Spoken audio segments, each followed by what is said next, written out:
911. What's your emergency? Hey, I'm a bus driver and one of my students just passed me a note that says his mother needs help and that his dad is hurting her. Okay, do you have an address? Yeah, they live on, it's the first house when you turn into the neighborhood. Okay, officers are being dispatched now. Can you stay with the child until law enforcement arrives? Yeah, so I'm just parked outside the neighborhood. I'll stay here.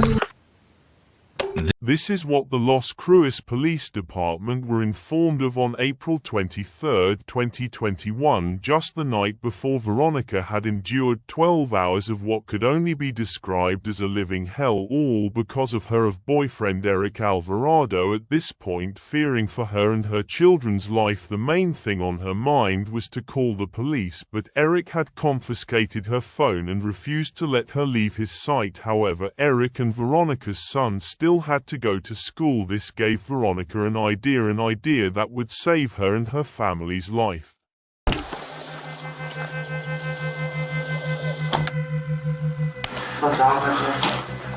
Can you explain to me what's going on today? Last night he was kicking me a lot. He was kicking you? And so with the pillows. Okay. He picked me up. He got my head against the cabinet, and then he slept on top of here. And then my kids were screaming and crying.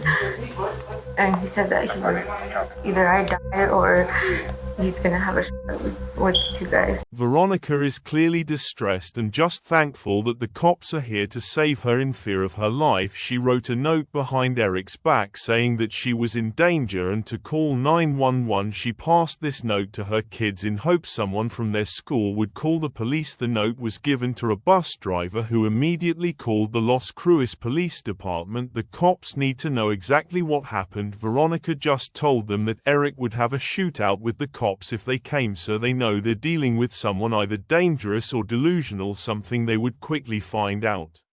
Were you trying to get away from him, or what happened? I just started doing whatever he asked me. He would even tell me to follow him to the bathroom when he needed the bathroom. He would make me pick up the seat for him. Okay. He said, "Are you gonna let me?" And then I was just like, "Well, neither." And then but I was crying for my mom. He said, "You really think I would do that?" You didn't try to get out, and he didn't forcefully try to keep you I from was leaving or like, anything like that? I've tried before, and it never works. So I just stayed quietly, and I stayed up on the bed. I rolled like to try to get away, and he would just pull me closer and hug me. Okay. But I didn't have a phone to call you guys, so I just What happened to your phone? He has it, but he always takes it because he knows that I'm gonna call the cops. Okay, so the marks on your face, is that from him, or? And not from him. Okay. And then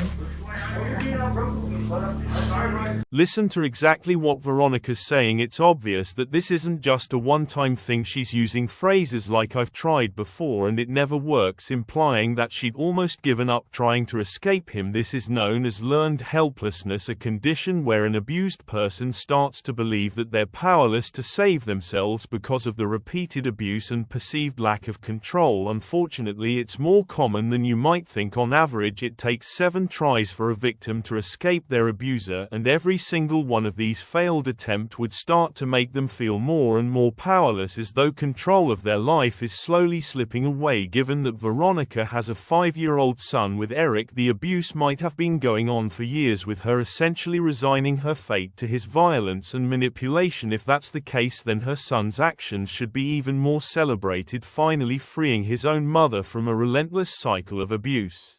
Can you explain to me what happened first yesterday? we were arguing. He was just more frustrated because he was yelling at the kids, and then he started to get upset with me. He got upset because I didn't cook. Grabbed himself something to eat, and he told me to go garbage and give it to him, but it's because I had the baby in the bed and I laid down. She was getting upset every time I walked out. Okay. And then so I came in here all mad talking shit, and I was right there by the microwave, and I slammed it to close it because he had his food in there. I was going to heat it up, and he told me to shut up, and then he got up and pulled me from my hair and pushed my head toward the the cabinet in my head, like went like that, and it's why it's so way right here. Went like that, and my eyebrow hit right here. Here Veronica continued to tell the officer about that night's abuse, how he choked her, threw her around, and grabbed hold of her so hard that she couldn't force his hand away to save herself. Yeah, I was holding onto his arm, but he lifted me up because he's so strong. He lifted me up and he slammed me on the counter. My kids were crying at the same time. My oldest son came out. What did you feel when he grabbed your neck? I don't know, like I was like trying to fight to get it off, and then all of a sudden, like my body just started feeling weak. Feeling weak? Yeah, and I felt like I was underwater and I couldn't breathe.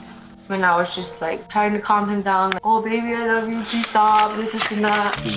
But I was just like, because I already know how he is.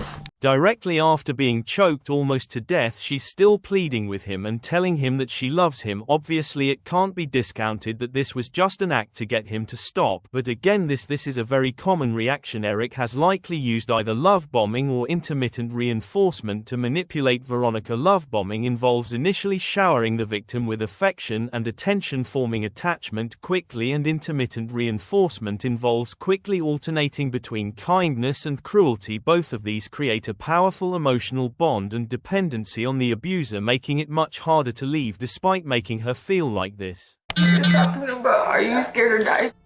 And I'm like, yes. He's like, how does it feel? Because you almost died. And I was just like, if it just hurts, it's painful. He's like, why are you scared to die? Like, and then I said, because my kids.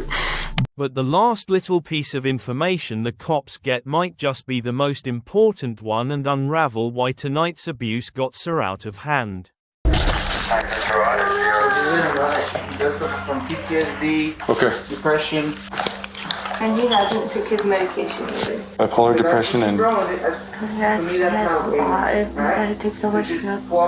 He has anxiety, bipolar. Yeah. So the only thing that set him off was the whole him not having food ready and all that?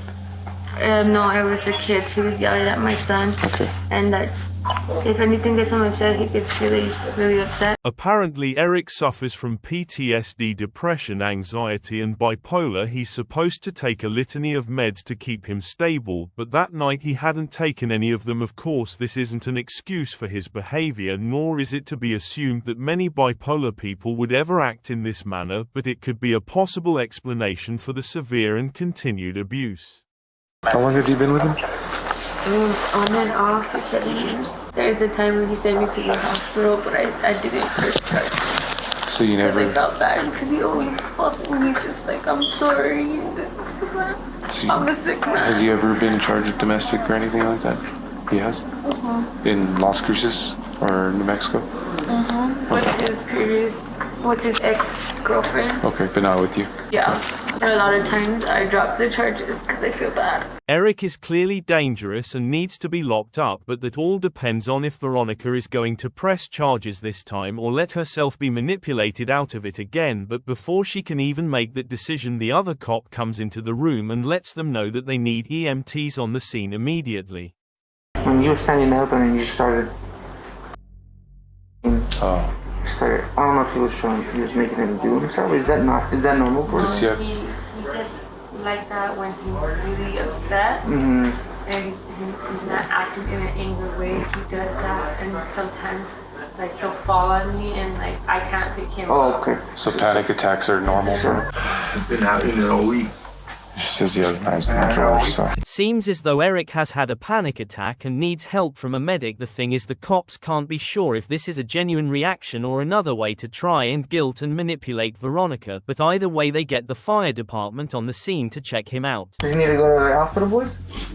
He's wanting to go. Oh, he's wanting to go? What do you think?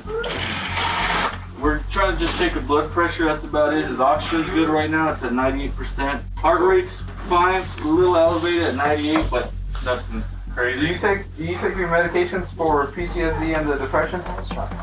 No what? Do you take medications for it? Yes. Are you current on your medications? So we always recommend heading up to the hospital, especially because he has like PTSD, bipolar depression. Medically everything seems fine with Eric, but they still decide to take him to the hospital temporarily at his request. In the meantime, Veronica is now curious about the rest of the process and has made a decision on if she's going to press charges. He always bonds himself out. Okay. And he told me that. I'm starting to remember a little bit. It's like, I didn't think I'm gonna be that long in fucking jail. I get bonded up real fucking quick. So I know you said you want a restraining order. So we'll work on getting that. Usually it's going to be an emergency restraining order. Would I be able to press charges on him? So in situations like this, it's up to the state to pursue charges. So usually we go through with, no matter if we have charges, we're gonna go through with the charges whether you want to or not. I should have pressed charges when I couldn't even open my eyes. Emergency restraining orders are common in cases of domestic violence, especially where there's children involved. Courts are often available 24/7 for the filing of these, and in open and shut cases like these they'll usually get approved on the same day. That means that Eric physically won't be allowed near Veronica, her kids, and likely their home unless he goes through a rigorous legal procedure. But it turns out that might not even matter, as it looks like he's heading straight to jail. It is going to be a 48 for him. He's going to be cleared already. As long as he's clear, he should be fine then. It's going to bring me the ERO. Hey, can I get a district court judge for the ERO? Cool. From this point, the officer fills out the restraining order and takes care of some other paperwork and investigation around the house. But the day isn't over for Eric yet. Far from it. He was taken to the hospital, but as the officer figured, he was discharged almost as soon as he got there. That meant that it was his turn in the spotlight, and he was handed over to the police, who were going to make sure that he got exactly what he deserved. Stand up, face me. Turn around for this officer. Turn around for him, bro. There you go. Oh, man, I got a piss, bro. Alright, bud. Well, before we take you in, alright, you're going to be placed under arrest, okay? CID is the one that are going to take you the charges. Unfortunately, I don't know them.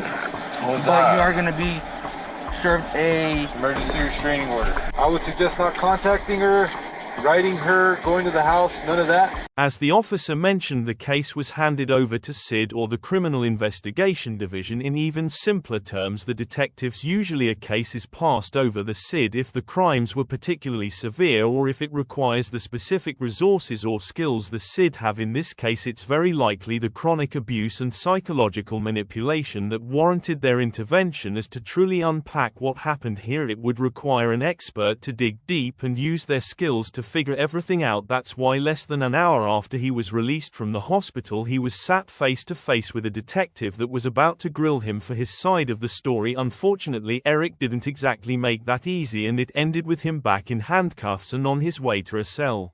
Eric, Detective Bardo with the Las Cruces Police Department. How you doing?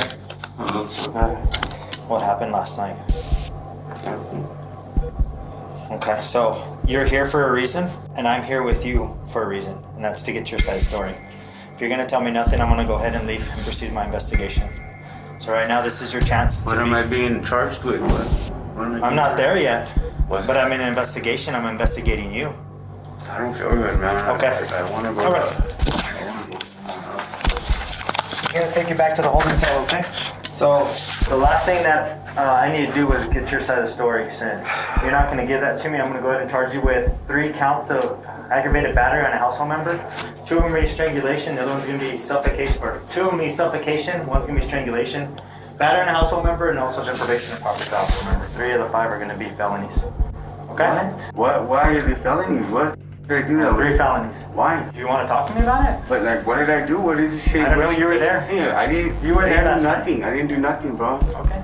I did nothing to Then her. stay with that. Stay with that story. I want to know what the I'm not going to tell you anything because you don't want to tell me anything. As it turned out, Eric would only be charged with 2 counts of aggravated battery of a household member, 1 count of battery against a household member, and deprivation of property. And with Eric safely in cuffs and in a holding cell, the police had only one more job to do to put Veronica's mind at ease. Hello? May I speak to Veronica, please? This is her. Yes? Okay, just real quick, I wanted to let you know that I'm going to go ahead and charge Eric. He's going to have 3 felonies, which is going to be aggravated battery on a household member. 2 of them are strangulation. One's going to be strangulation. The other one's going to be battery on a household member, and the other one's deprivation of property of a household member. So another thing, I'm asking the officer to call a Sky report to CYFD. because of what he exposed the children to. They'll probably just reach out to you, ask to see the conditions of the house, make sure that they're suitable for the children. I know because of what happened, but then at the same time, I don't know how to say this. I accept what you're doing, but there won't be any way he can see his kid.